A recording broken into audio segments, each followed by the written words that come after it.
This is not breaking news. This is not a scandal. This is not about one person. This is what happens when a government learns it can silence a country in a single switch. And when outside power learns it can punish that silence without ever setting foot inside. A line is being drawn over bodies you're not allowed to see.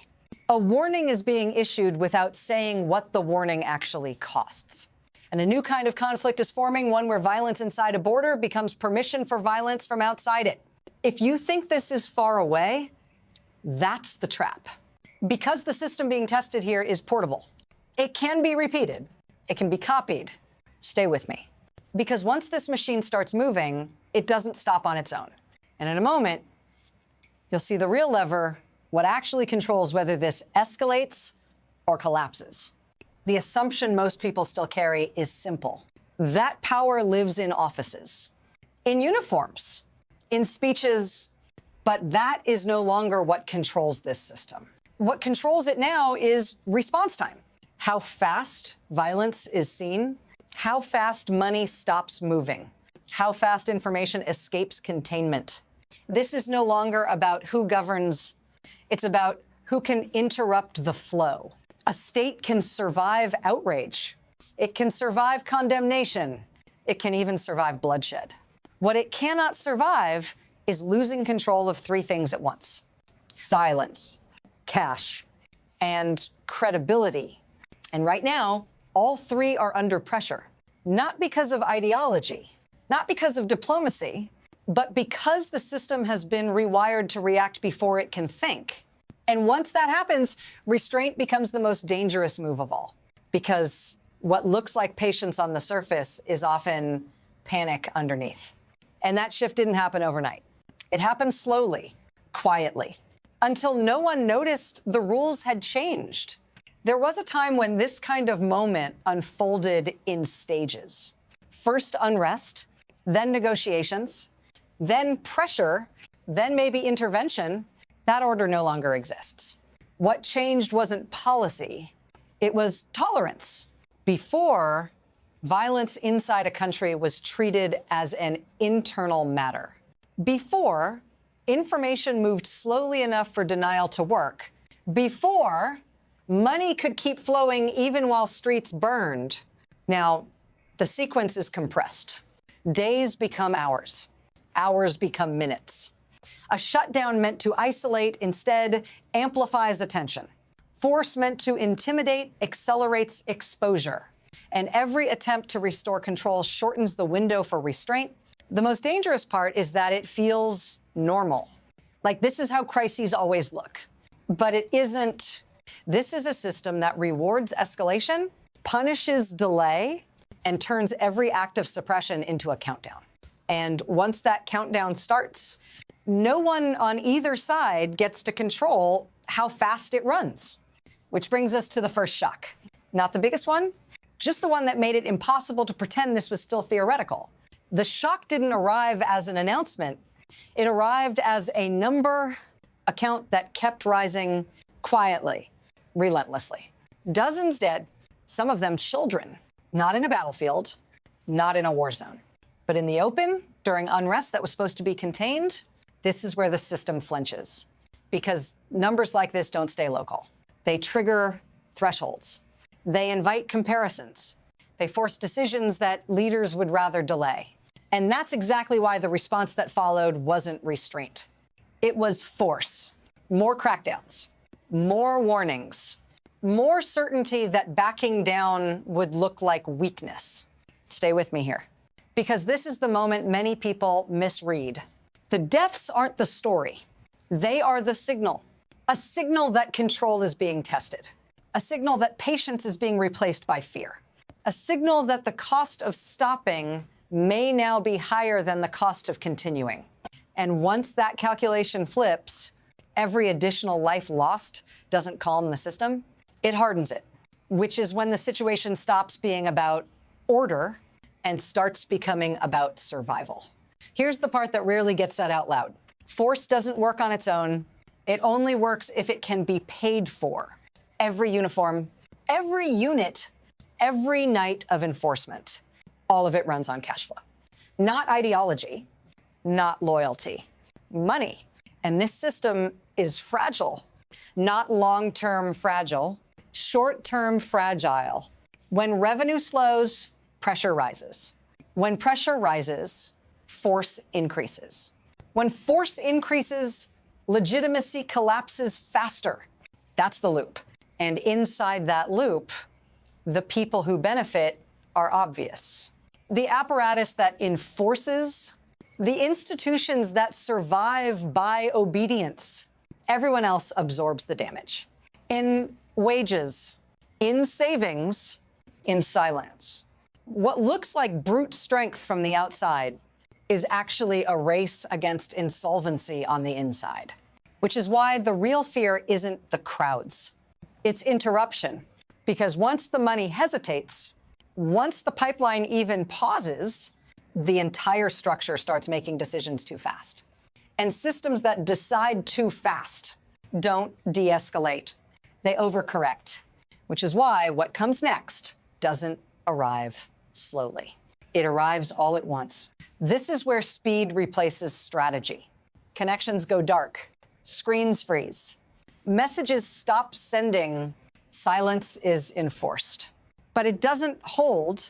Information leaks anyway. Fragments, clips, proof. What was meant to disappear starts multiplying. What was meant to stay internal starts traveling. Faster than denial. Faster than correction. And the more the system clamps down, the more visible it becomes. Because control now requires perfection. And perfection doesn't exist under pressure. Every shutdown becomes evidence. Every blackout becomes a confession. Every attempt to erase turns into confirmation. This is escalation without a command. Momentum without leadership. A crisis that feeds itself. And the worst part for the people trying to contain it, they can feel it slipping. They can feel time speeding up. Because once silence fails, the next move isn't persuasion. It's punishment. And punishment, once chosen, doesn't come with an exit strategy. This is the point where the system stops being abstract. Because this is where it reaches you. Not as a headline, not as a statistic, but as pressure. You feel it when information vanishes without warning. When money feels suddenly fragile, when speaking becomes a calculation, you feel it when people have to decide whether silence is safer than truth. When families weigh survival against visibility, when daily life becomes a risk assessment, this is what power looks like when it's stressed. It narrows choices. It forces trade-offs no one should have to make. And this is why the response matters. Because once people believe they're already trapped, they stop behaving cautiously. They push, they test, they endure. If you're still watching, it's because you recognize this pattern. It doesn't stay contained. It never has. Share this, not to provoke, but because systems like this depend on darkness. And in the next moment, you'll see why this no longer belongs to one country and why what happens next won't be decided locally. At this point, the perimeter is already gone. What happens next doesn't move through borders. It moves through markets, through alliances, through expectations. Because when a state shows it will absorb any cost to survive, everyone else has to reprice risk. Trade routes hesitate. Capitals reassess exposure. Governments that said nothing yesterday start recalculating tomorrow. Not out of empathy, out of fear. Fear that this model spreads. Fear that repression becomes contagious. Fear that intervention becomes precedent. And once precedent exists, neutrality disappears. Every actor is forced to choose observe, align, or prepare. This is how local crises mutate into systemic ones. Not through explosions, through reactions. The pressure doesn't come from one direction. It comes from all of them at once. And the most dangerous part, no one knows who moves first. Because once one move is made, every other move becomes faster. Which is why the future here doesn't unfold in a straight line, it fractures.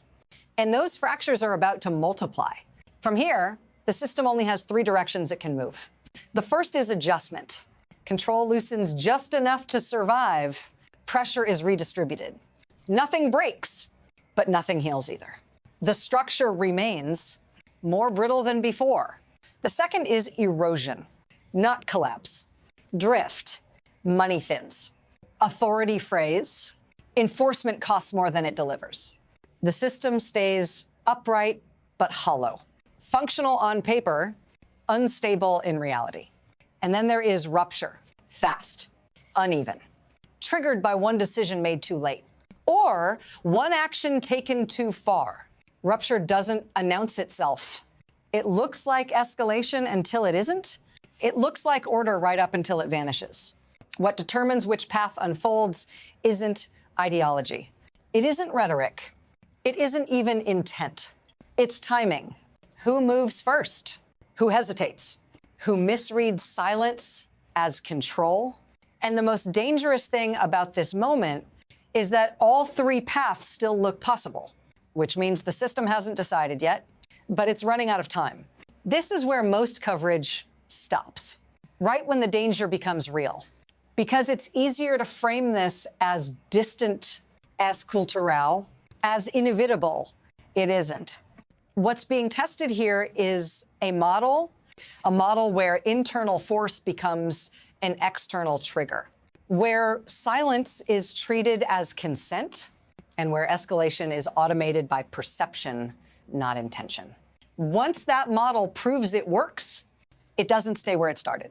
It gets reused, refined, exported. The next time this machine activates, the setting may look different. The language may change, but the mechanics will feel familiar. And by then, the window to stop it won't exist. Only the aftermath will. So don't look away yet, because this isn't the end of the story. It's the point where watching becomes a choice. Follow what comes next. Question who defines the threshold, and pay attention to who benefits when restraint disappears. Because once systems like this normalize, they don't ask permission before moving again.